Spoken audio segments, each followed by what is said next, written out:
Well, hey guys, I'm joined by Phil. Hi guys. And Phil has let me use his lovely double garage in this coldish spring day. The man caves. The man cave. Indeed. To actually finally sort out the overdrive unit on my Triumph Spitfire.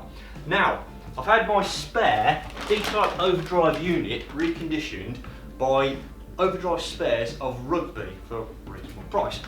And today's plan is going to be to actually take out the gearbox and overdrive off the Spitfire project, change the overdrive, which I've tried every which way but loose to get working, with this reconditioned overdrive. Hopefully by the end of today we should have a working overdrive unit. So, you ready to crack on with it there? It sounds like a plan, Steve. Let's get into gear. Let's get into gear and let's get this working.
Well, there we are then, Steve. The little beast is out. You've ripped the heart out of your motor. Yeah! Like the Hulk, I might say, the way you did that. Yeah, tore it out. Well, you just got to get on with it there, haven't you? Something that's always, I'm always amazed about is how big the overdrive is in comparison to the gearbox, just for a half gear. It always, it just amazes me the size of it. It is on this gearbox, on a TR gearbox, for example, the bigger one, it looks different, doesn't it? It looks that's a like a little third bit of the smaller. gearbox. Yeah. I mean, where's the gearbox? That's the gearbox. It's almost the size of the gearbox, So, but we're going to have to just undo these 8 little studs around the end of the overdrive. I've actually well sealed the old gasket in place because this this actual overdrive has only been on the back of this gearbox for around about 6 months since I had this gearbox overhauled. Just as well, because that well seal's pretty good stuff. It is, it's pretty well, we've got to be a little bit more careful than that, but hopefully, you know, once we undo these nuts around the end and give it a good wiggle and maybe a little tap here and there, it should come out. And then I've got a spare third motion shaft just to put in here to line up everything in the new gearbox. We'll put in the new gasket, a little bit of well seal around it. We'll have it up on end and hopefully it should just slot down in place. That would be good. That's a nice unit, isn't it? Shiny, it's like Christmas, isn't it? It is, it's lovely. It's blingful. That's so good. It's a shame no one's going to see that. I might just hang off when you do the test drive so I can just watch it.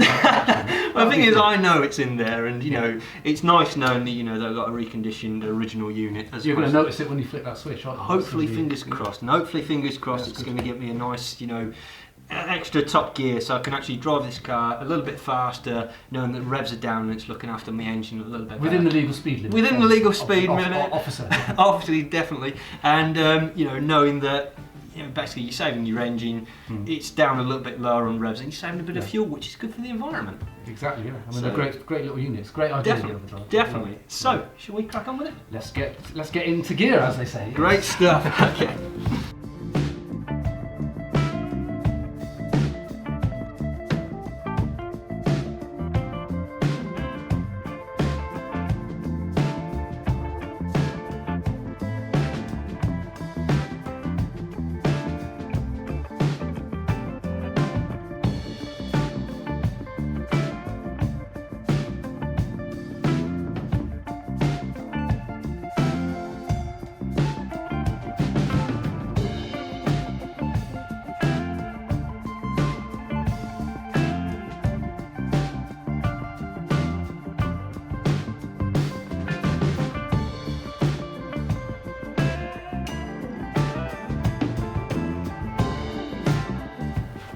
Okay guys, as I said earlier, I've got a spare third motion shaft to go inside the overdrive unit. Now I've just quickly done this off camera, so I've had it inside the overdrive unit just here, just to lines up all the gears and make sure that everything is aligned up right before we actually put it onto the gearbox. So the next step is Phil's going to put a load of well seal just around the top here. It's always good to go belt and braces with these little gaskets. I think so. Technically you don't need this, but it just makes sure you get a good seal. It's always good to have belt and braces when you're don't doing take this sort of job. bits again, do you? No, not for a simple £2 seal, if that. No. There we go. So then I'll just get that gasket in place. That seems to line up right. And again, belt and braces on the top. If we just do a little bit of well seal around the top of the seal. Okay. Running a bit low on the old well seal there. We like to use it. Yeah, it's good stuff, really good, because it never fully goes off. That's right, yeah, and it gives you the confidence to know that you've got a good Now, seal there. something to notice before you do go and put this all back together is this little eccentric here, not the big eccentric here. Oi! Cheeky. The little eccentric here. So what you need, ideally, well, what you got to do is you've got to have the large side of the eccentric at the top and the small side of the eccentric at the bottom. If you don't, then it's going to hit the actual pump at the end of the overdrive and it won't fully go on. So fingers crossed, this is all going to go. Crossing fingers and toes, Steve. Definitely. Right, so here we go. Moment of truth. Moment of truth.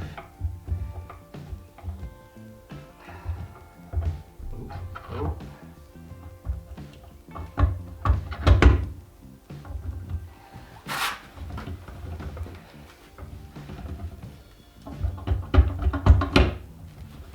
I should hit that with a hammer.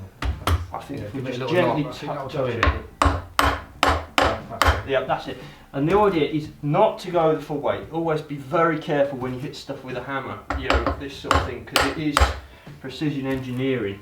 We don't want to go all the way with these nuts because some of them you can't get the nut on. So we're just leaving a little air gap, you see around some of these down the bottom here. Right, yeah. So we just want to now bring her partly down onto the floor, because it is engaged now, so it's fine.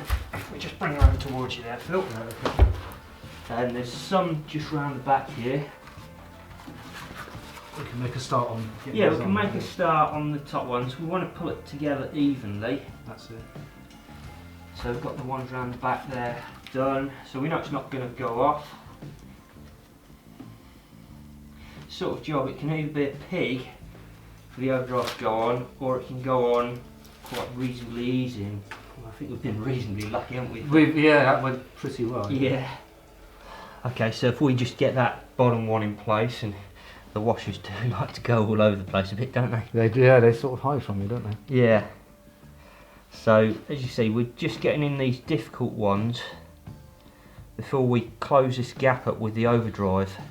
We know it's engaged, so we're okay. Let's just pull that forward a little bit on the overdrive. That's it. And we'll just get these difficult ones started. Yeah. Because the problem is it won't do up. It's difficult to get the nut in with the stud. So that's in nicely. That's good. And then just get that other. This one? Yeah, may as well. Yeah. Obviously we've got that one to put in place. If it's just started, it'll be alright. And we've got the other one, the other awkward one in place. So we'll put this back up on end. Yep. And then we can fully push this overdrive home. Maybe just be very gentle. Is it fully home there, Phil? Yeah, that's it. Okay. That'll do, Steve. It's very gentle doing it, yeah. And now we can fully tighten up all these nuts onto the studs. Right, okay, well that's all sorted, so Looking let's good. get it back in the car. That's the next fun bit, Steve, isn't Oh, it? I know, trying to fight the gearbox and get it back in. Yeah. Right, okay. Yeah, let's go. Let's go.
Right, Steve, that's the oil in the gearbox. All Good done. stuff. So I think next all we've got to do is obviously reconnect the battery. I've already just reconnected up the electrics for the overdrive. Yeah. And then we'll just jack up the back, put her on axle stands and run her in third gear with overdrive in and just bleed the overdrive. And hopefully it should all work fine. Job done. Job done. Let's hope so.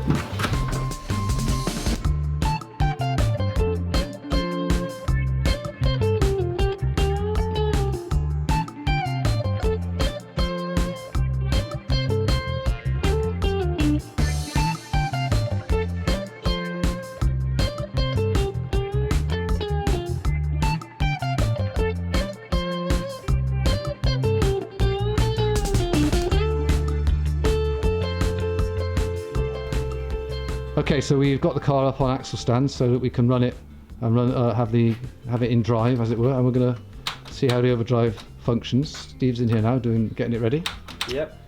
So we've got the overdrive working here. Ignition turned on. Put it in gear.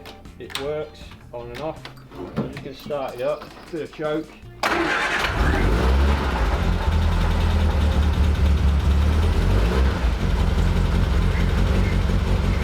Cold engine at the moment, so hopefully we should be getting overdrive straight away. I'm just going to lob it into third gear, bring up the speed, 20 miles an hour, engaging overdrive, just bring up the speed a bit more. There we go, overdrive working. So it's working, yeah? Engaging overdrive.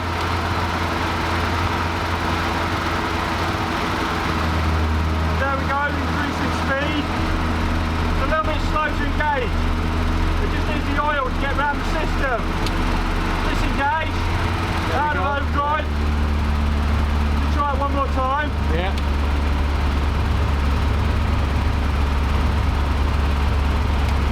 There we are. There it is, yeah, very good. And disengage. I need a little bleed. So what I'm going to do is just undo this little top bolt just here. So this is bleeding the overdrive unit now. Do excuse all the oil and smoke. The car is not on fire, do not panic. There's oil burning off the exhaust. It's yeah. We slightly overspilled the oil, so hence why there's a fair bit of a smoke coming down. If I just undo this nut here, and you see it's just oozing out the top. And what I'm going to do now is engage the overdrive. And just run her up a little bit until she just oozes over. There we are. Just squirting out now. That's all the air disappearing out of it. There we go, it's bleeding nicely. That's with the overdrive engaged. Come down a little at a time. That seems to be good enough. Doesn't seem to be too much more. We'll just tighten that up now.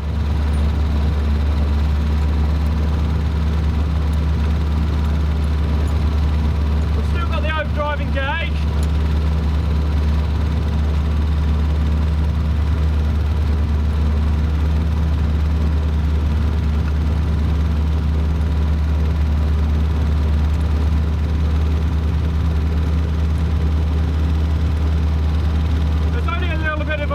So there's nothing much to worry about. That's tight. Now if we just try it again, we're just going to come out of overdrive.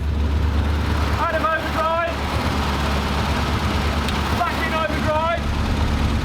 Should be a little bit quicker this time. Might need a few revs. There we are. Engage.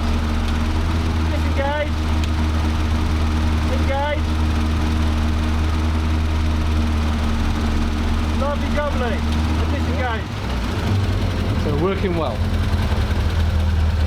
So a little bit slow to engage, but it might just be that it's because it's not exactly under load with the wheels at the back. So what I'm going to do next is get it off the jack stands and then put in the seats back in, and then I'm going to reassemble this car back at home because Phil needs to have his dinner, so it's kind of time up. Oh yeah, and I dare not go against she who must be obeyed, Steve. Dinner time is dinner time. Definitely so you know how it is. Okay, so let's get these seats back in and off the jacks. Right, okay then.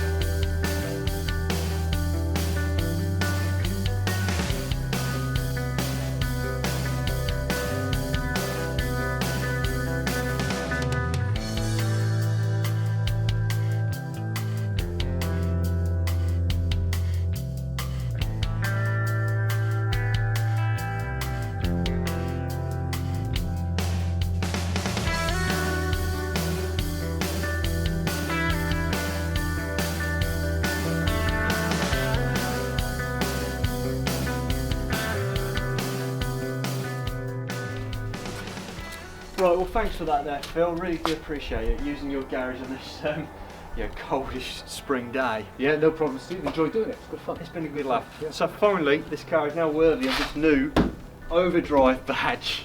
It's now Overdrive. Well, there's still a few jobs to be done, so I've still got to put the H-frame back in and put some of the carpets back in, but I'm going to get the car back home so Phil can get on and eat some dinner. I've got a turkey curry waiting. I'm back in now. Good stuff. Alright, so I'll be on my way. You take care. Safe drive, Steve.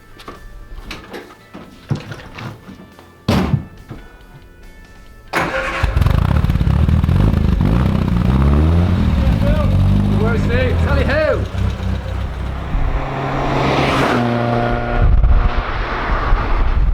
Well, driving back from Phil's and having a working overdrive has made a whole world of difference to the driving experience. But one last thing left to do. Let's get that interior back in the car.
Well, there we go. That's the overdrive conversion complete to the Trans Spitfire project, and I'm over the moon with it.